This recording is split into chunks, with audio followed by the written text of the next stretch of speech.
In a modern and dynamic city, where skyscrapers mingle with historic monuments and where the bustle of daily life knows no respite, Alexandra, a Black woman in her 40s, embodies success. She is an accomplished entrepreneur, having built a thriving interior design business renowned for her unique sense of aesthetic and attention to detail. Alexandra has never forgotten where she comes from. She still remembers the difficult beginnings, the sacrifices she had to make, the sleepless nights spent refining projects and meeting the demanding expectations of her clients. Today, she finally stands at the peak of her career. She has succeeded in making her name a respected brand, and her success allows her to afford a dream that she has cherished for a long time, a brand new Ferrari, a symbol of luxury, power, and her personal achievement. It's not just the acquisition of a car for her. It's a message of pride, a celebration of years of hard work, a reminder that she broke every obstacle in her path, including those related to racial prejudice and sexism. With this idea in mind, Alexandra goes to the most prestigious Ferrari dealership in town. The place is a true temple dedicated to luxury automobiles. The walls are covered with iconic photos of the greatest Ferraris that have marked history, and gleaming models sit majestically under cleverly placed spotlights. She enters the showroom with a confident gait, expecting to be greeted like the exceptional customer that she is. Upon entering the showroom, Alexandra is immediately struck by the elegance of the place. Everything looks perfect. The cars gleam under the sophisticated lights, each curve of polished metal reflecting the glow of the neon lights with almost hypnotic precision. The cozy atmosphere, accompanied by classical music played softly in the background, exudes luxury and sophistication. Alexandra, always attentive to aesthetics, cannot help but admire the meticulous arrangement of the space. Each Ferrari model is displayed like a work of art, in a setting calculated to arouse desire. Dressed in an elegant outfit, a perfectly fitted suit and heels that click confidently on the marbled floor, Alexandra strides forward with a confident bearing. Her success and perseverance are reflected in her approach, and she knows that she has earned her place here, in this temple of automotive luxury. But this natural confidence, this assurance forged by years of hard work, is not enough to eclipse the prejudices that she will quickly come up against. As soon as she approaches the vehicles, the magic of the moment is broken by a look. The salesman, a middle-aged man, wearing an impeccable suit but with an air of superiority, stares at Alexandra with contempt. Her attitude instantly betrays what he is thinking. She does not have the usual appearance of the customers he is used to serving. Alexandra immediately senses his skepticism, the old habit some people have of judging people at first glance, especially when they don't fit the stereotypes of wealth. She approaches a red Ferrari, shining under the spotlights like a living flame. Before she even has time to ask questions or express interest, the salesman beats her to it, his icy tone shattering the atmosphere of respect she expected.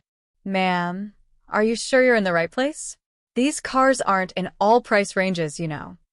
His voice, full of condescension, is a stab in this moment that Alexandra hoped would be memorable.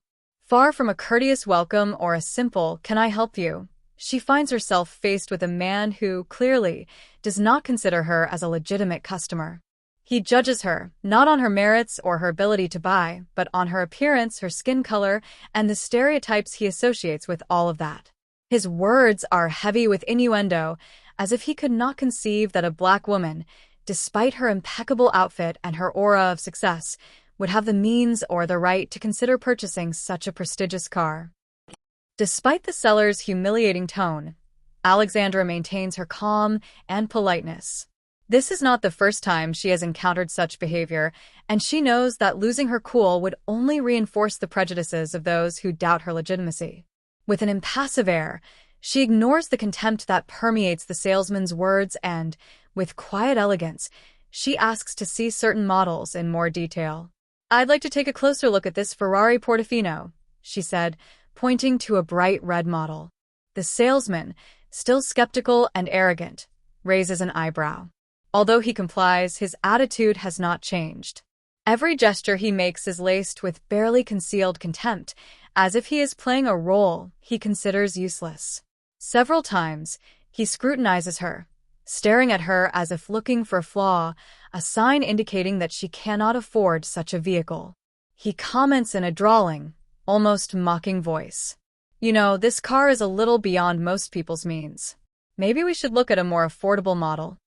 His insinuations, repeated in a subtle but very present manner, are barbs that Alexandra immediately recognizes.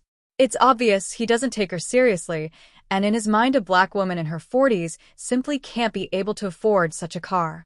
Yet Alexandra remains unfazed, responding to every implication with disarming calm. "Thank you for your suggestion," she said with a professional smile, "but I'm here to look at specific models. If you can't help me, I'd be happy to talk to someone else." The seller, taken off guard by his confidence and persistence, hesitates for a moment. His contempt, which until then had shone through in his every word and every gesture, became more blatant. He stares at her again, his gaze becoming harder, almost defiant. "I doubt the headmaster has time to spare for that kind of request," he murmurs, still condescending. Alexandra, well aware of the situation, decides that it is time to put an end to this charade. In a calm but firm voice, she looks him straight in the eyes and repeats her request. "I wish to speak to the principal. Now." His tone, although polite, leaves no room for ambiguity. She is no longer in the position of the courteous customer. She asserts her right to be treated with respect and dignity, regardless of what this salesperson thinks of her. This time, the seller understands that he no longer really has a choice. His tight smile disappears and, although he still seems reluctant, he finally gives in. "Fine," he said, sighing, clearly annoyed. "I'll see if the director is available." He walks away, dragging his feet, visibly upset at the idea of implicating his superior for what he thinks is a waste of time. As he heads to the back room to look for the manager, Alexandra stands straight, looking around, perfectly at ease in this space where some still think she shouldn't be. She knows the situation is going to change soon, and she is ready to show this dealer that he has seriously underestimated who she is. The director enters the room, wearing a polite but obviously forced smile, a smile one reserves for situations where one is trying to mask one's true thoughts. Like the salesman, he seems convinced that Alexandra is there by mistake, a curious but not very serious customer, probably lost in this world of luxury. His steps are measured, and he glances quickly towards his employee, silently trying to understand the exact nature of the situation. The salesman, although silent, seems equally lost, unable to predict the turn of events. The manager approaches Alexandra, his smile frozen at the corner of his lips, and adopts a saccharine tone, the one you use with customers you think you should take care of. "Madam, what can I do for you today?" he asks, although his posture betrays a slight contempt, an attitude that implies that his time is precious and that he does not want to waste it. Alexandra, still imperturbable, looks him straight in the eyes. She shows no sign of annoyance, no sign of the underlying tension she feels in the face of this accumulation of inappropriate judgments. She takes a short pause, long enough to let the silence settle in, and in a calm but determined voice, she pronounces these words that change everything. "I'm ready to buy this Ferrari right now. I'm offering to pay for it in full." The faces around her instantly freeze. The salesman, until then leaning casually against a wall, suddenly stands up, his eyes wide with disbelief. The silence that falls over the room is almost palpable, heavy with surprise and unease. The employees, who until then had been watching the scene from afar with polite indifference, now tense, as if the world had just shifted beneath their feet. The director, taken by surprise, remains frozen for a moment, his smile freezing further before disappearing completely. His face, a second earlier full of false confidence, gives way to an expression of total confusion. He blinks several times, desperately trying to figure out if he heard correctly. His lips part, but no sound comes out at first. Finally, he pulled himself together, trying as best he could to regain his composure.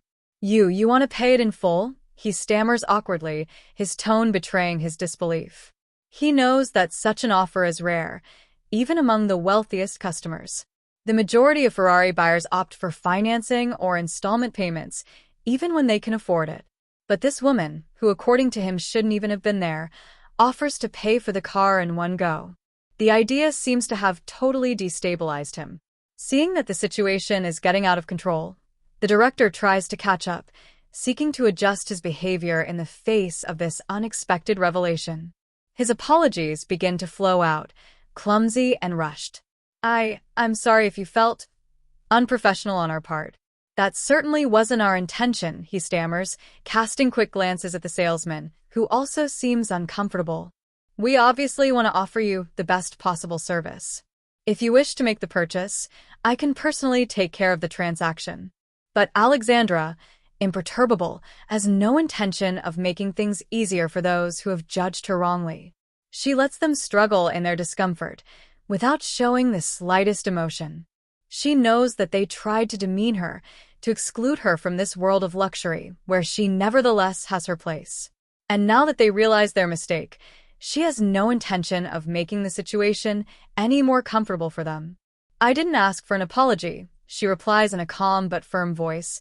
I simply asked for the service that any customer deserves. Whether I pay in cash or by funding, this should never have influenced the way I was treated. The director nods frantically, but Alexandra's words seem to throw him more off guard. He realizes to what extent his team and himself have failed in their duty to offer an impeccable customer experience. He clears his throat, trying to regain control of the situation. I assure you, madam, this will not happen again, he murmurs, searching for words. We will proceed with the transaction immediately, and I will personally take care of the formalities. The silence remains heavy, each employee aware of the seriousness of their error. The once disdainful looks have given way to palpable embarrassment. Alexandra still stands straight, her calm and confidence increasing the pressure on those who, a few moments earlier, judged her incapable of affording this car. Very well, she finally responds, breaking the silence. Let's go then. Alexandra, still impassive, discreetly takes her phone out of her bag. She quickly dials a number, mutters a few words under her breath, then hangs up, all without attracting the attention of the employees, who continue to struggle with their awkward excuses. A few minutes later, as the manager desperately tries to be helpful and make things right, the door to the showroom suddenly opens. An elegant man, dressed in a tailored suit, enters. He exudes natural authority, and all eyes turn to him. The employees exchange confused looks, wondering who he could be. The man walks confidently towards Alexandra, and without hesitation, he extends his hand to her with a warm smile. Alexandra, what a pleasure to see you here. The director and the salesman, frozen, look at the scene without understanding. The friendly tone and familiarity between this man and Alexandra leave no room for doubt. This is not an ordinary customer.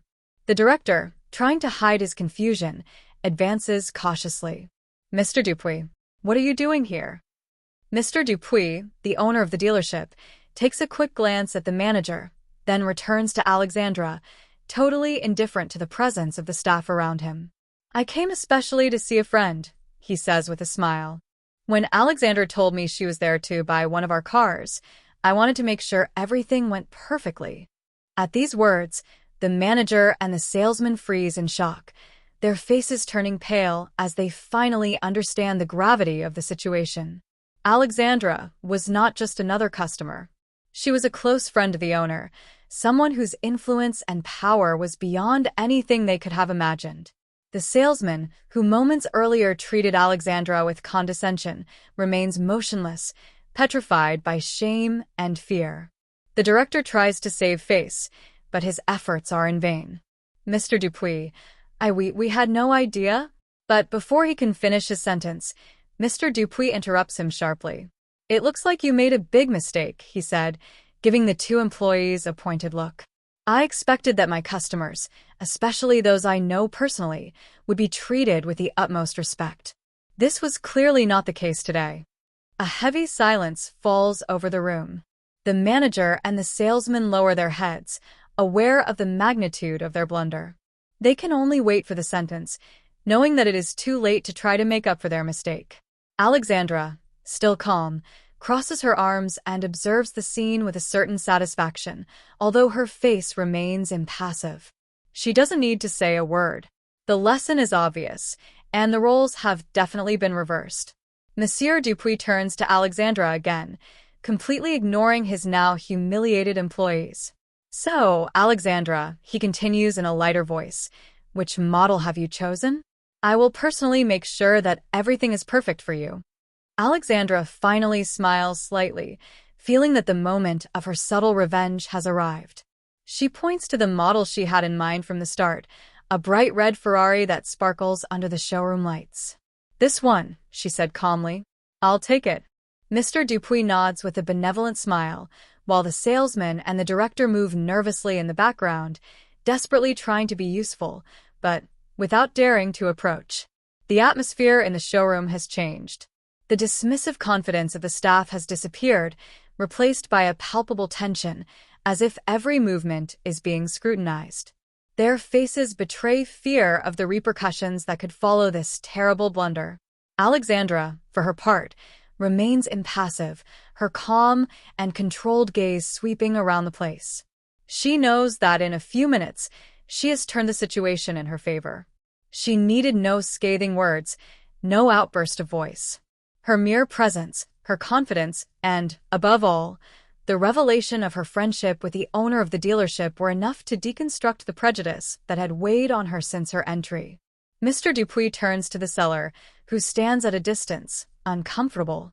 "Please prepare the papers immediately," he orders. His voice is calm, but the authority he imposes leaves no room for dispute. The salesman nods jerkily, then rushes to his desk, his hand shaking slightly as he retrieves the necessary documents. Meanwhile, the director slowly walks towards Alexandra, visibly feeling deeply ashamed. His words, although accustomed to flattery and manipulation, do not come out as he hoped. "Madam, we're sorry for this misunderstanding. If we had known..." Alexandra looks at him for a moment, then, with a subtle gesture, interrupts him. "It's not a question of who I am," she said in a calm but firm voice. "It's about respect. Every person who walks through these doors deserves to be treated with dignity, whether or not you think they can afford what you're selling." His words strike with implacable accuracy. The director, unable to respond, lowers his head, realizing the extent of his mistake. In this simple exchange, Alexandra does not seek to further humiliate, but to send a clear message: prejudices have no place, and respect is a universal value. As the seller rushes back with the papers, Alexandra signs it quickly, without adding a word. Mr. Dupuis, for his part, thanks her warmly, ensuring that her car will be delivered in the best possible conditions and that she will have VIP treatment throughout the process. "I will take care of it personally," he adds. "You don't have to worry about anything anymore." Alexandra nods, before taking one last look at the manager and the salesman. No additional words are necessary. The initial humiliation she felt turned into a silent victory. What they had wanted to deny her through arrogance and contempt, she obtained through her dignity and her control of the situation. As she prepares to leave, Monsieur Dupuis accompanies her to the exit, exchanging a few friendly words. Outside, in the sunlight, Alexandra takes a deep breath. The contrast between the oppressive atmosphere of the showroom and the open air of the street perfectly symbolizes what she has just experienced, a transition from discreet oppression to self-affirmation. As she leaves, Alexandra realizes that she leaves with much more than a Ferrari. It is not simply a material victory, but a life lesson for these employees who judged too quickly, and for herself, confirmation that she will never allow herself to be reduced by the eyes of others. Her success is measured not only by what she has, but by her ability to remain true to herself, her dignity and her values, no matter the circumstances. And as she leaves, her thoughts turn to her business, to all the battles she had to fight to get there. Today was just another test, an obstacle overcome with calm and intelligence. She knows that she will continue to move forward, imperturbable, leaving behind not only an acquired luxury, but also a lesson engraved in the memories of those who dared to doubt her.